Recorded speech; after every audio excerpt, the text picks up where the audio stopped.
Welcome friends. நாம் இன்றைக்கி இந்த வீடியோவில் டைப்ஸ் ஆஃப் ஃப்ரூட்ஸ் பற்றி பார்க்கலாம். கனியின் வகைகள். ஃப்ரூட்ஸை 3 கிளாஸிஃபை பண்ணுறாங்க. Simple fruits, aggregate fruits, multiple or composite fruits. First simple fruits. Simple fruits எப்படி உருவாகுனா, பூவில் இருக்கக்கூடிய சிங்கிள் ஓவரியில் பாலினேஷன் அண்ட் ஃபெர்டிலைசேஷன் நடந்து ஓவில்ஸ் சீடாக மாறும். ஓவரி ரைப்பன் ஆகி ஃப்ரூட்டாக மாறும். ஓவரியோட வால்ஸ் தான் ஃப்ரூட் வாலாக கன்வெர்ட் ஆகும். ஃப்ரூட் வால்னால் கனியோட தோல். அந்த தோலோட தன்மையை பொறுத்து சிம்பிள் ஃப்ரூட்ஸை 2 கிளாஸிஃபை பண்ணுறாங்க. Fleshy fruit and dry fruit. Fleshy ஃப்ரூட்னா சதைக்கனி, ட்ரை ஃப்ரூட்னா உலர்கனி. First fleshy fruit. ஃப்ளஷி ஃப்ரூட்னா சிங்கிள் பிஸ்டில் ஃப்ரூட்டாக கன்வெர்ட் ஆகும். அதாவது சிங்கிள் ஓவரி ஃப்ரூட்டாக கன்வெர்ட் ஆகும். அதனுடைய தோல் சதைப்பற்றுள்ளதாக சாறு நிறைஞ்சதாக இருக்கும். ஃப்ரூட் வால் டிஃப்ரென்ஷியேட் ஆகி எபிகார்ப், மீசோகார்ப் அண்ட் எண்டோகார்ப்பாக மாறும். எபிகார்ப்னா வெளிப்புறத்தோல், மீசோகார்ப்னா நடுப்புறத்தோல், எண்டோகார்ப்னா உட்புறத்தோல். ஃப்ளஷி ஃப்ரூட் அகைன் 6 கிளாஸிஃபை பண்ணுறாங்க. பெரி, ட்ரூப், பெப்போ, ஹெஸ்பெரிடம், போம், பாலஸ்டா. பெரி சதைக்கனி. 2 கார்பல்ஸ் இல்லை அதுக்கு மேற்பட்ட கார்பல்ஸ் இணைஞ்சி கனியை உருவாக்கும். அதனுடைய வெளிப்புற தோல் மெலிசாக இருக்கும். மீசோகார்ப் அண்ட் எண்டோகார்ப் நடுப்புற தோலும் உட்புற தோலும் சாறு நிறைஞ்சதாக இருக்கும். ரெண்டும் வித்தியாசமாக இருக்காது, ஒரே மாதிரி இருக்கும். இதில் விதைகள் புதைந்து காணப்படும். எக்ஸாம்பிள் டொமேட்டோ, தக்காளி, கிரேப்ஸ், திராட்சை, பிரிஞ்சால், கத்திரிக்காய். ட்ரூப் உள்ளொட்டு சதைக்கனி. ஒரே ஒரு கார்பல்லேருந்து கனி உருவாகும். ஓவரியோட அடிப்பகுதியில் செப்பல்ஸ், பெட்டல்ஸ், ஸ்டாமன்ஸ் இணைஞ்சிருக்கும். இதில் யூஸ்வலாக ஒரே ஒரு விதை மட்டும்தான் இருக்கும். இதனுடைய தோல் டிஃப்ரென்ஷியேட் ஆகி எபிகார்ப், எண்டோகார்ப் அண்ட் மீசோகார்ப்பாக மாறும்.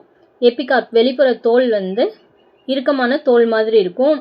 மீசோகார்ப் நடுப்புற தோல் சதைப்பற்றுள்ளதாக சாறு நிறைஞ்சதாக இருக்கும். எண்டோகார்ப் உட்புற தோல் கடினமான கல் மாதிரி இருக்கும். இது விதையை சுற்றி இருக்கும். எக்ஸாம்பிள் மேங்கோ மாங்காய், கோகனட் தேங்காய். பெப்போ வெளியொட்டு சதைக்கனி. 3 கார்பல்ஸ் இணைஞ்சி கனியாக உருவாகும். இதனுடைய ஓவரியோட நுனிப்பகுதியில் செப்பல்ஸ், பெட்டல்ஸ், ஸ்டாமன்ஸ் இணைஞ்சிருக்கும். இதனுடைய தோல் வெளிப்புற தோல் லெதர் மாதிரி கடினமாக இருக்கும். இதனுடைய நடுப்புற தோல் மீசோகார்ப் சதைப்பற்றுள்ளதாக இருக்கும். இதனுடைய உட்புற தோல் எண்டோகார்ப் மென்மையானதாக இருக்கும். அதில் விதைகள் இருக்கும். எக்ஸாம்பிள் குக்கும்பர் வெள்ளரிக்காய், வாட்டர்மெலன் தர்பூசணி, பாட்டில் கார்டு சுரைக்காய், பம்கின் பூசணிக்காய். ஹெஸ்பெரிடியம் எலுமிச்சை வகை கனி. பல கார்பல்ஸ்கள் இணைஞ்சு பல அறைகளை கொண்ட ஓவரி கனியாக மாறும். அதனுடைய ஓவரியோட அடிப்பகுதியில் செப்பல்ஸ், பெட்டல்ஸ், ஸ்டாமன்ஸ் இணைஞ்சிருக்கும்.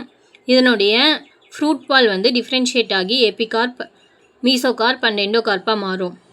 எபிகார்ப்னா வெளிப்புற தோல் லெதர் மாதிரி இருக்கும்.